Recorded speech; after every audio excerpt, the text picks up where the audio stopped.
je vous avais dit hier que Dieu appela la lumière jour. Est-ce que vous me suivez? Donc, la lumière est un jour. Mais regardez la différence qu'il y a entre les 6 premiers jours de la création et le 7e jour. Le 7e jour, c'est le seul jour où Dieu n'a pas créé. Alors que les 6 premiers jours, Dieu a créé. Donc, les 6 premiers jours, Dieu a travaillé. Le 7e jour, puisque Dieu n'a rien créé, Dieu n'a donc pas travaillé. Je reprends. Donc, celui qui travaille doit être chargé et fatigué. Donc, les 6 premiers jours, Dieu était fatigué. C'est pourquoi il avait besoin du repos. Parce que tu ne peux pas entrer dans un repos si tu n'as pas travaillé. Donc, il faut que tu te fatigues pour entrer dans un repos. Donc, le 7e jour n'est repos que pour celui qui a travaillé. Donc, je confirme que les 6 premiers jours, qu'est-ce que Dieu avait fait? Dieu avait travaillé. Donc, si Dieu a dit aux enfants d'Israël que Cana, c'est les lieux de repos, comme il a dit, je jurerai dans ma colère que vous n'entrerez pas dans les repos. Donc, Dieu confirme que Cana, c'est les repos. Donc, nous comprenons que la marche avant Cana, c'est un travail. Avez-vous remarqué? Donc, quand Israël marchait dans le désert, Israël travaillait. Il est merveilleux. Maintenant, nous allons définir c'est quoi ce travail. Mais avant d'en arriver là, donc j'ai dit, je répète, pour une bonne saisie et une bonne compréhension. J'ai dit, donc, quand Jésus se transfigure, la Bible dit que ses habits sont devenus comme la lumière. Donc, en fait, ils ont vu une autre face de Jésus que les apôtres ne voyaient pas avant. La face confirmait qu'il est la lumière.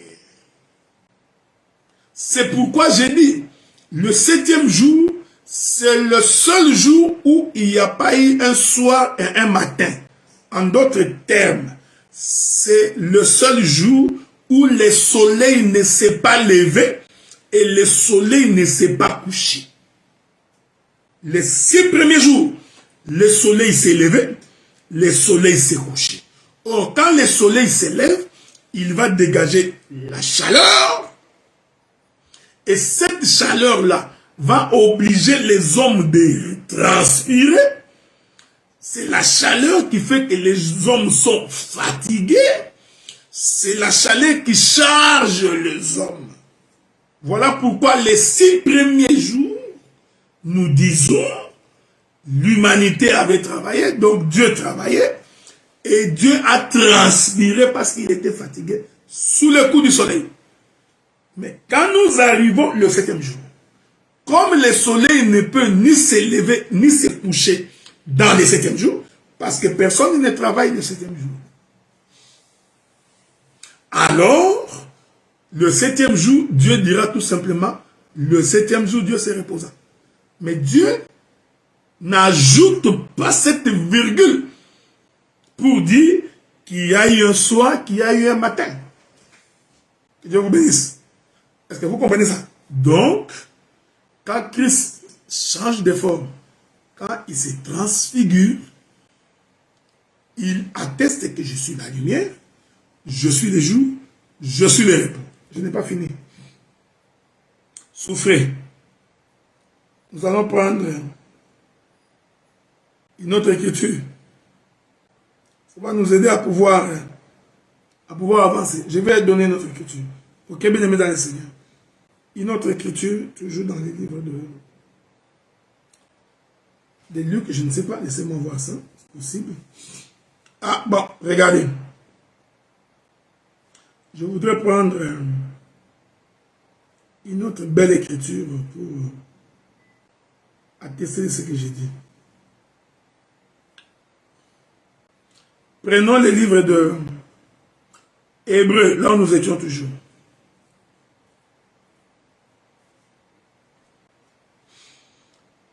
Hébreux chapitre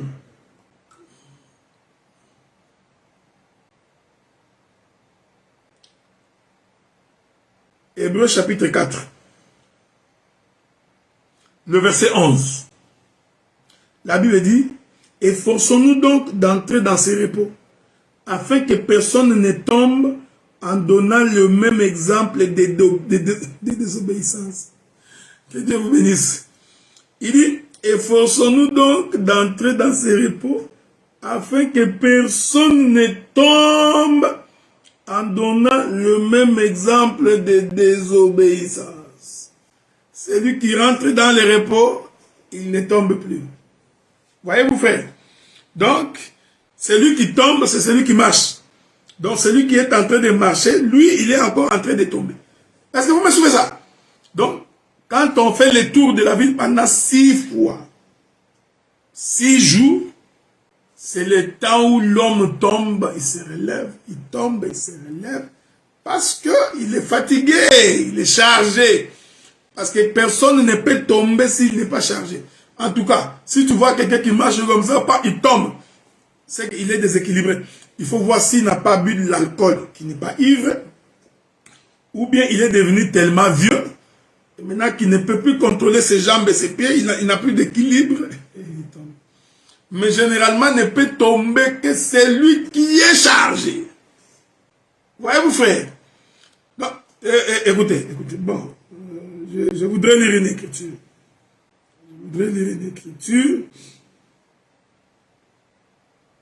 Ça va nous aider à pouvoir avancer. Ok? Je vais lire une écriture. C'est très important ce que j'ai dit. Donc, ne peut tomber que celui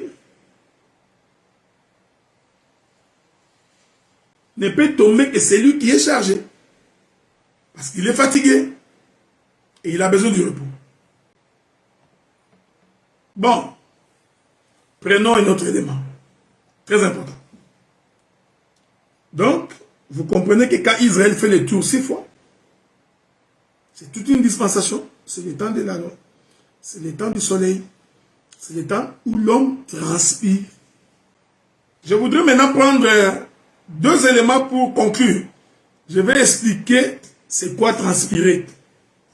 C'est quoi ce que Dieu a dit à Adam. C'est à la sueur de ton front que tu mangeras. Qu'est-ce que ça veut dire? On va l'expliquer. Regardez. L'Écriture dit que pendant que vous ferez le tour de la ville, vous demeurerez silencieux. Personne ne parlera. Je viens de vous démontrer maintenant que les 6 premières fois, c'est le temps de la loi. Ok? C'est la dispensation de Moïse. Maintenant, écoutez. Oh, au temps de la loi, Dieu n'a pas parlé. Que Dieu vous bénisse. Je vous dis qu'au temps de la loi, Dieu n'a pas parlé. Donc, le silence là que les combattants ont gardé pendant 6 jours, ce silence là, c'est le temps où Dieu a fermé sa bouche. Je vais répéter ça. Laissez-moi répéter ça. Je disais ceci. Je disais que quand les enfants d'Israël sont en train de faire le tour de la ville, je parle ici des combattants, Dieu leur avait demandé de fermer leur bouche, c'est-à-dire que personne ne prononce un mot. Et je vous ai fait comprendre que les 6 fois là, c'est le temps où Dieu ne parle pas. Faites très attention parce que je vais balancer la nuée. Parce qu'au temps de la loi, Dieu n'a pas parlé. Ok? Au temps de la loi, la bouche de l'Éternel était fermée. Maintenant, nous voulons expliquer comment Dieu n'a pas parlé. Parce que toi, tu vas dire, non, j'ai lu, Dieu parle aux enfants d'Israël au sommet d'une montagne. Comment aujourd'hui, toi, tu viens dire qu'au temps de la loi, Dieu n'avait pas parlé. Ok? Dieu soit loué parce que nous ne prêchons pas français. Nous prêchons les choses du royaume. Ok?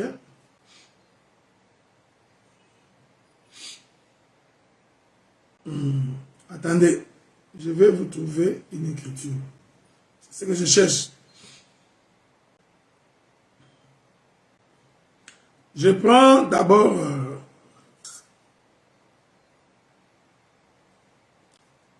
je prendrai plusieurs écritures. J'en ai beaucoup, hein. J'en prendrai beaucoup pour vous. Je prends premièrement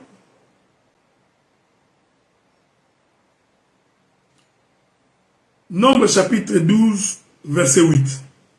Première écriture. Ça, c'est Dieu qui répond à Myriam et à Aaron. Il dit, à propos de Moïse, il dit, je lui parle bouche à bouche. Je me révèle à lui sans énigme. Il voit une représentation de l'Éternel. Pourquoi n'avez-vous pas craint de parler contre mon serviteur, contre Moïse? Dieu ici, il dit, en tout cas Moïse, lui, je parle clairement. Mais Dieu précise ici que Dieu parle aussi par des énigmes.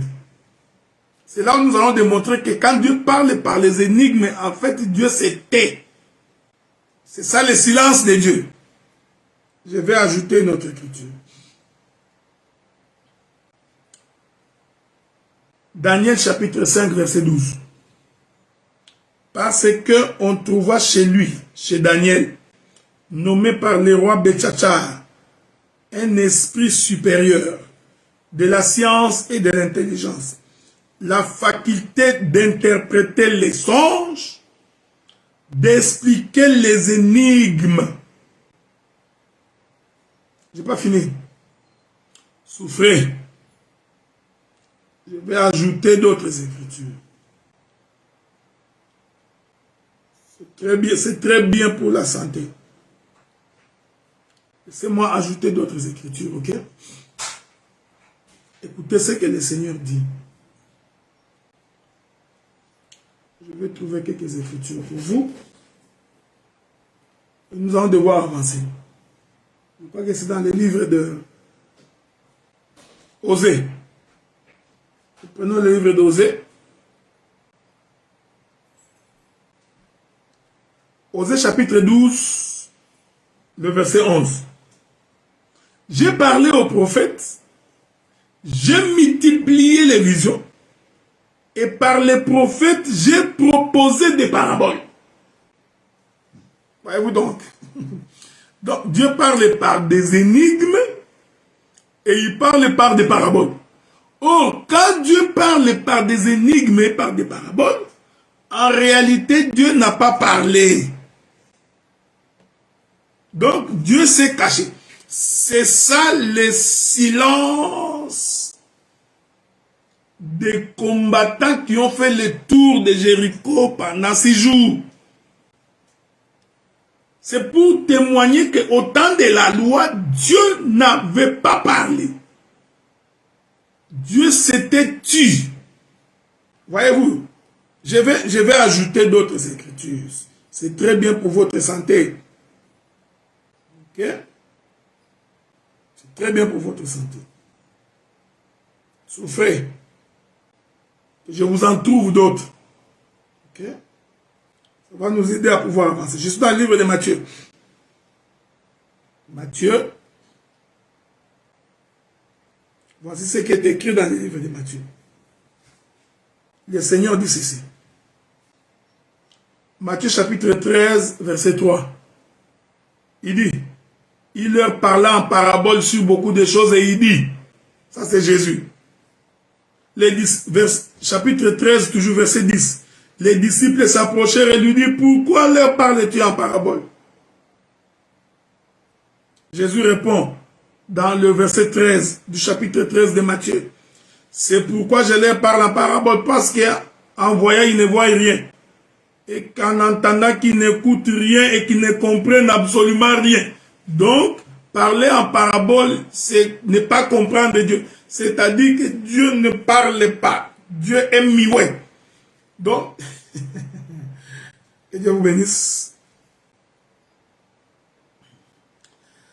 Que Dieu vous bénisse. Je reprends ce que je disais.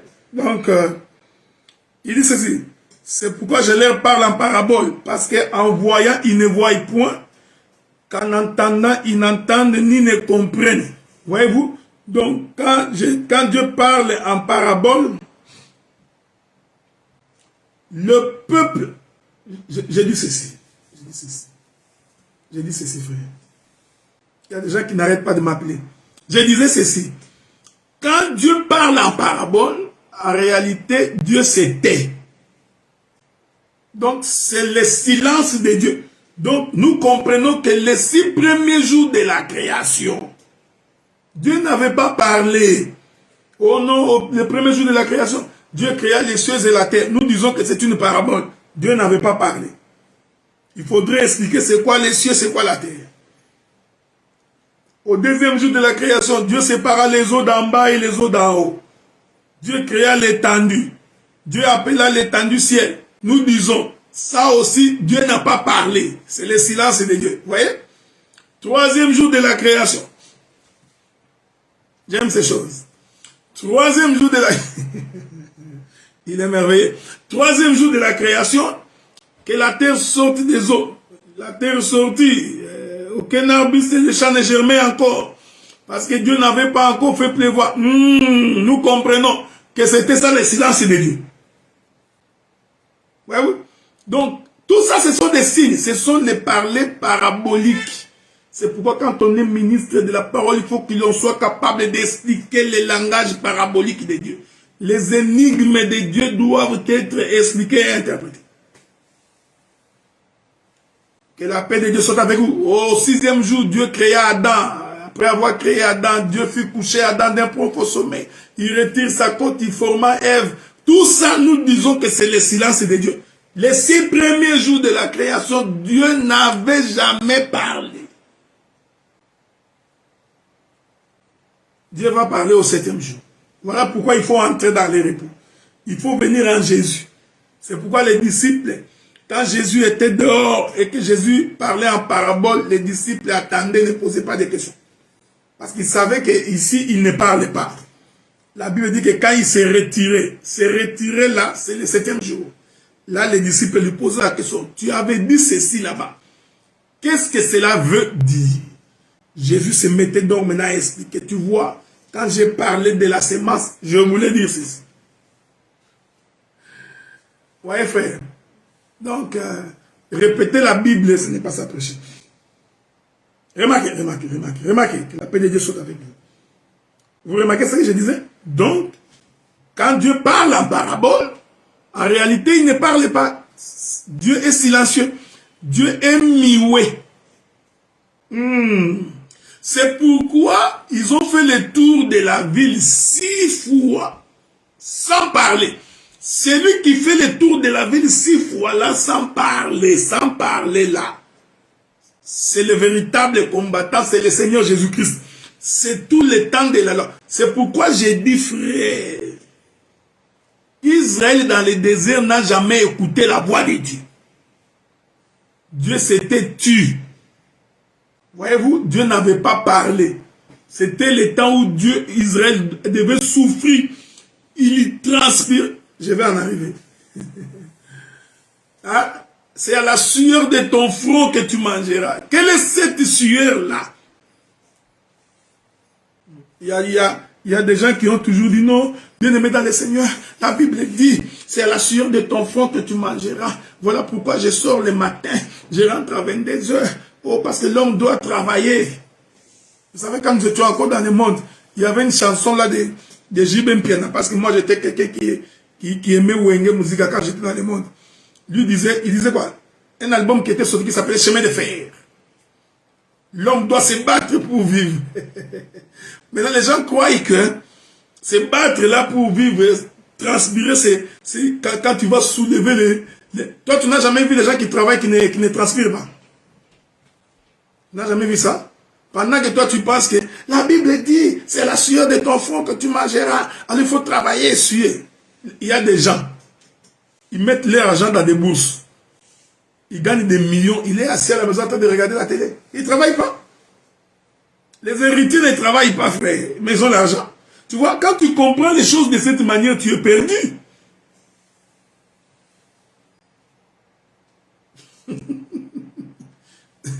Morgan il dit que cet album n'est même pas sorti. Bon, je ne suis même pas au courant. Donc vous comprenez. Donc il faut faire attention. Il n'est pas dit parce que toi tu vas à la manufacture, tu soulèves les bois, ou bien tu fais la culture des raisins, des pommes, tu fais des kilomètres sous le soleil, tu transpires, et puis tu viens, la Bible dit, c'est la sueur de ton feu que tu mangeras. Non, mais il y a des gens qui mangent, qui ne transpirent pas. Les héritiers mangent sans transpirer. Les gens qui mettent l'argent dans des bourses, dans des banques, ils ont des millions. Les gens qui jouent à la loterie, ils gagnent des millions sans travail. Donc il faut faire attention. Il faut faire attention avec ces choses ici. Il faut faire attention.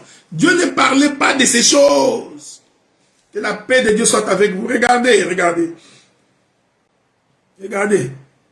Je vais vous ajouter une autre écriture. Vous pouvez également ajouter le livre de Luc, chapitre 8, verset 10. Mais ce que je voulais ajouter, c'est celui-ci.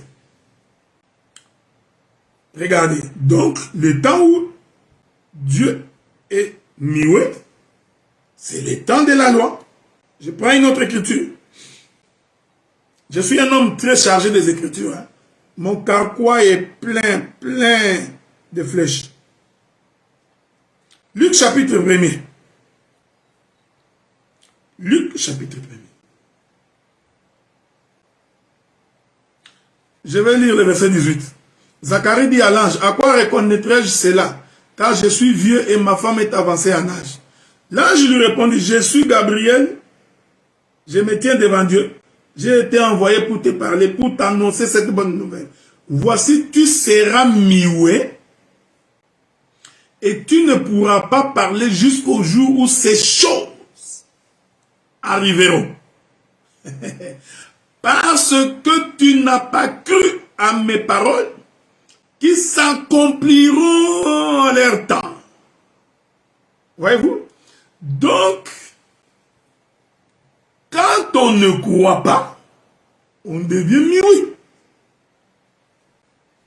Or, au temps de la loi, Israël n'a pas cru.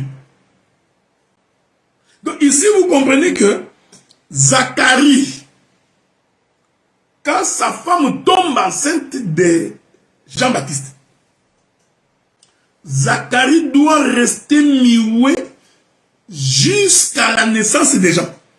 Donc nous comprenons que le temps de la grossesse d'Élisabeth, c'est le temps de la mutété de Zacharie.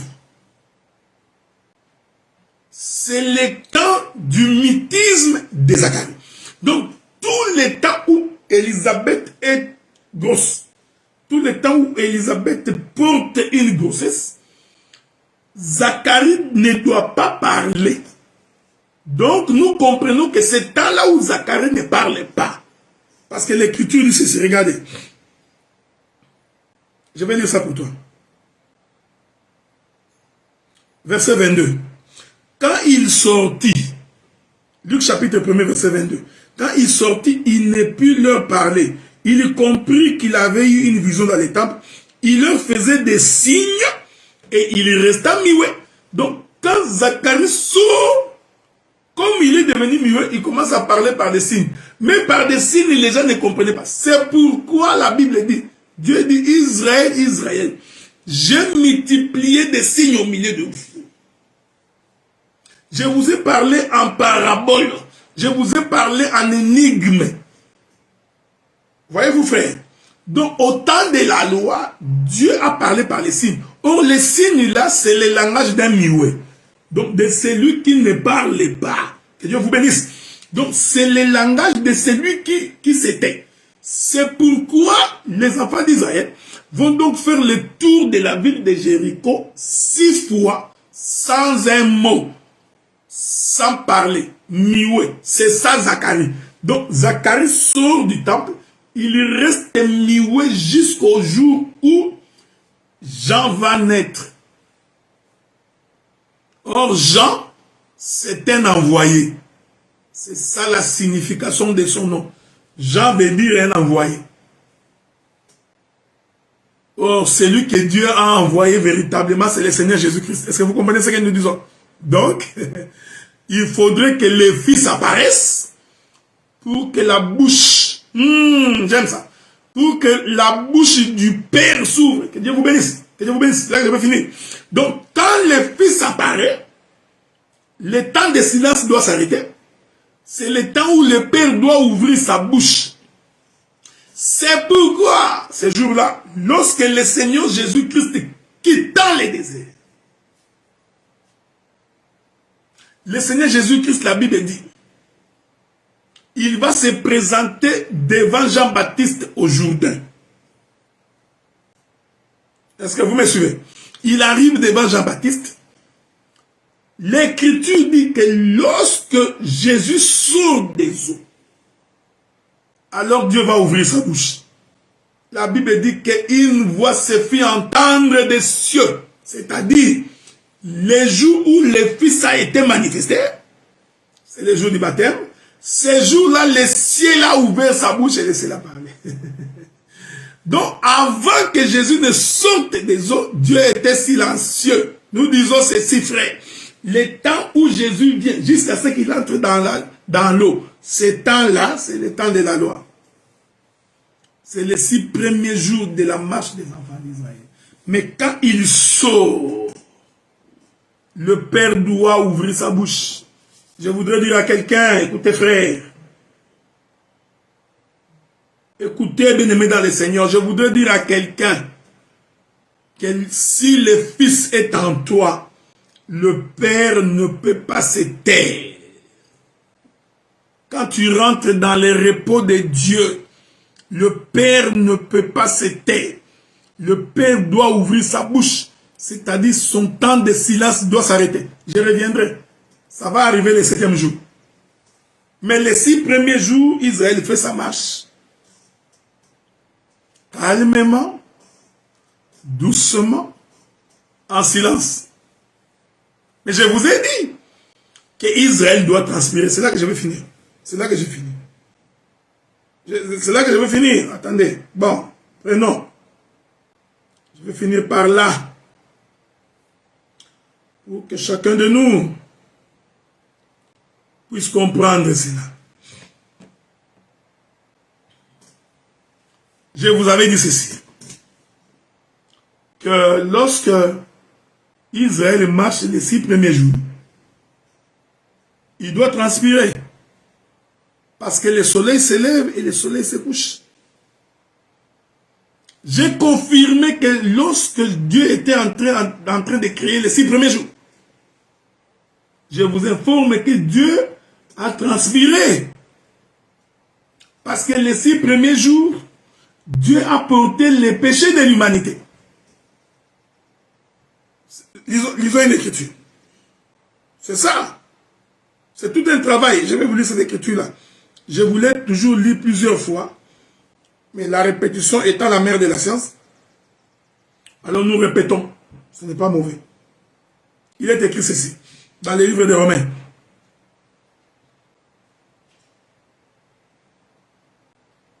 La Bible dit ceci.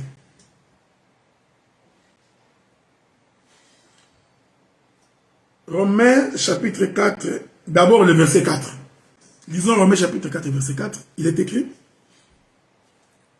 Or, à celui qui a fait une œuvre, le salaire est imputé. Donc quelqu'un ne peut pas avoir un salaire s'il n'a pas travaillé. Ouais frère, ce n'est pas moi. Ça, ce n'est pas, non, tu vois la loi du travail, les droits du travail, tu vois les syndicats. Non, non, non. Tu n'as pas besoin d'aller voir les syndicats pour expliquer ces choses. Écoutez, à celui qui fait une œuvre, le salaire est imputé, non comme une grâce, mais comme une chose due. Donc, celui qui travaille, il mérite un salaire. Ce n'est pas une grâce que tu lui accordes. Oh non, on te donne seulement $2. Non, non, non, non. Quand il travaille, il a droit à un salaire. Bon, l'écriture de poursuivre. L'écriture poursuit dans Romains chapitre 6, verset 23. Car le salaire du péché, c'est la mort. Donc, celui qui pêche, il travaille, il a un salaire. Est-ce que vous me suivez? Suivez-moi bien. Donc, celui qui pêche, Il travaille. Il a un salaire. Or, celui qui travaille a besoin du repos. Venez à moi, vous tous qui êtes chargés et fatigués, je vous donnerai du repos. Donc, celui qui travaille, donc nous comprenons que celui qui pêche, il est en train de faire tout un travail. Et son travail a comme salaire la mort. Voilà pourquoi le Seigneur Jésus-Christ a porté le corps. Parce que le souci de Dieu, c'était, il fallait que lui fasse le travail que nous devions faire. C'est-à-dire qu'il puisse lui porter nos péchés. C'est ce qu'Ésaïe nous dit. Donc vous comprenez, frère. Donc les 6 premiers jours de la création, en réalité, c'était le temps où Dieu lui-même travaillait pour porter le péché de l'homme. Est-ce que vous comprenez? Écoutez ce que la Bible dit. Le livre d'Ésaïe. Ésaïe dit ceci. Ésaïe chapitre... Souffrez. Je n'ai pas les versets dans ma tête, mais je vais trouver ça. Ésaïe.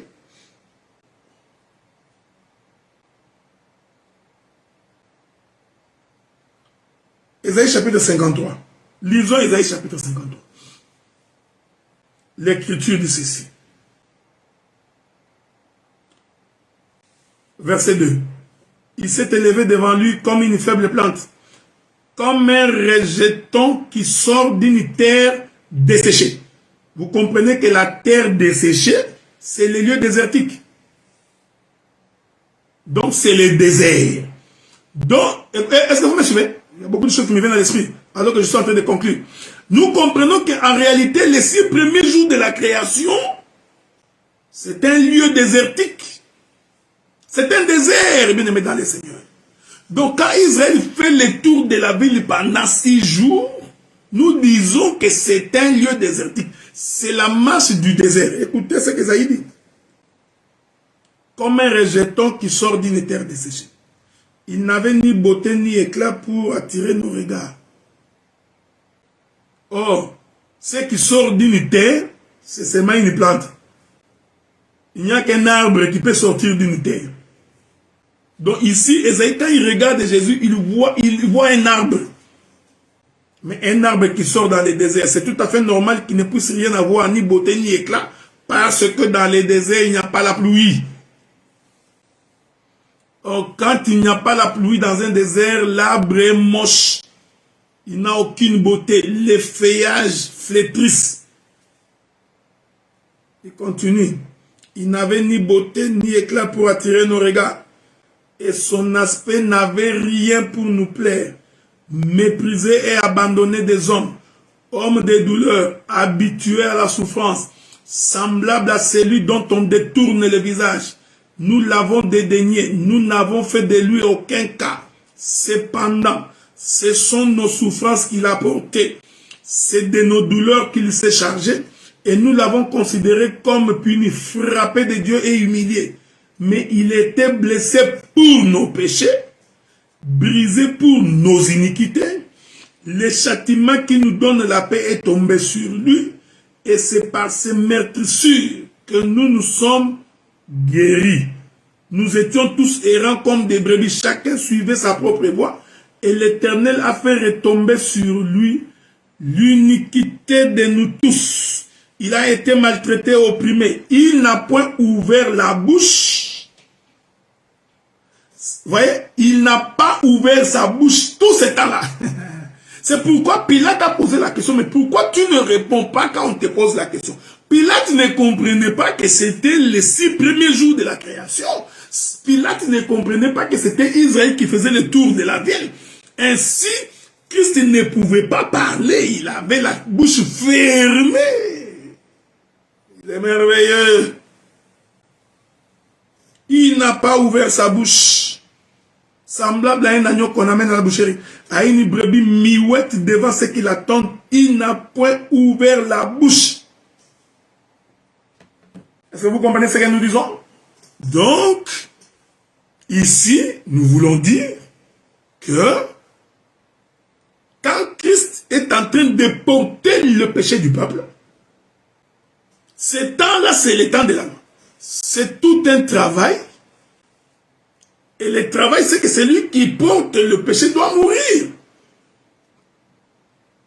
C'est pourquoi la Bible dit que Dieu a fait de lui péché pour que l'écriture s'accomplisse. C'est-à-dire que Christ, pendant qu'il portait le péché du peuple, c'était tout un travail. Et nous disons qu'il a fait ça pendant 6 jours. Or, celui qui travaille doit transpirer. C'est là que je vais finir.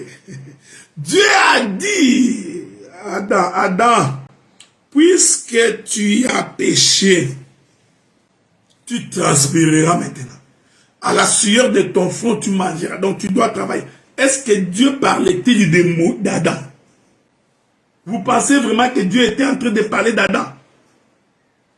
Que Adam devait travailler et transpirer? C'est comme ça que vous comprenez ces choses.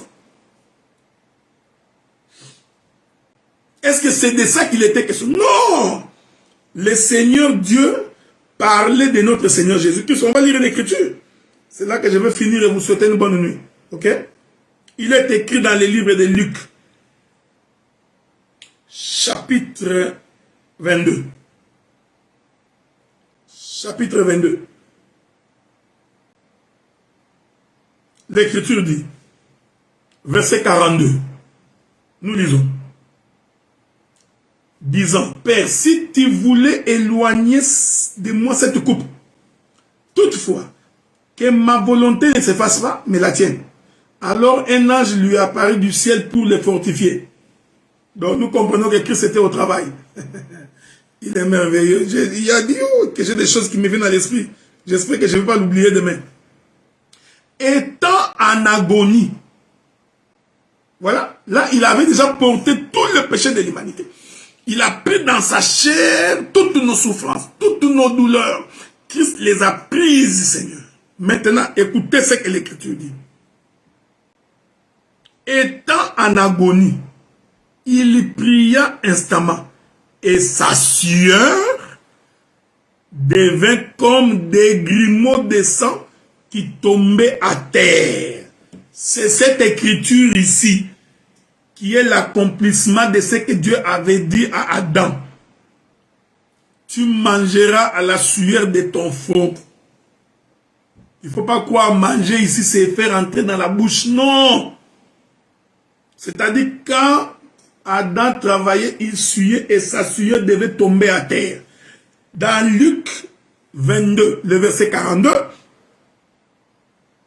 l'Éternel va confirmer maintenant cette prophétie de l'Écriture. C'est-à-dire, c'est lui qui a véritablement travaillé. C'est lui qui a porté le péché du peuple, c'est Christ. Voilà pourquoi, étant en agonie, il va transpirer. Donc, il travaille.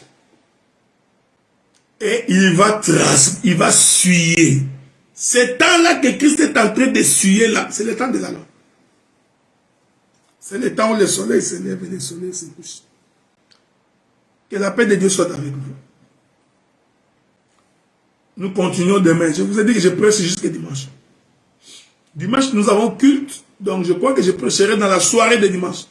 Si j'ai la force. Si je n'ai pas la force, ne me tenez pas rigueur. J'ai dit ceci. Que Dieu nous prête vie. Parce que demain, nous allons expliquer davantage c'est quoi suyer. Parce que quand une femme accouche et que la femme est en train de souffrir des douleurs de l'enfantement, elle transpire aussi. Elle suit. Parce qu'elle va donner naissance à un fils. Que la paix de Dieu soit avec vous. Voilà, bien aimés saints. Je donc fini avec vous pour aujourd'hui. Le rendez-vous est pris pour demain à 21h15 heure de Kinshasa, 22h15 heure de Paris, 16h15 heure de Gatineau, Ottawa. Que Dieu vous bénisse. Voilà, bien aimés, nous avons fini avec le groupe WhatsApp et nous croyons également avoir fini avec vous.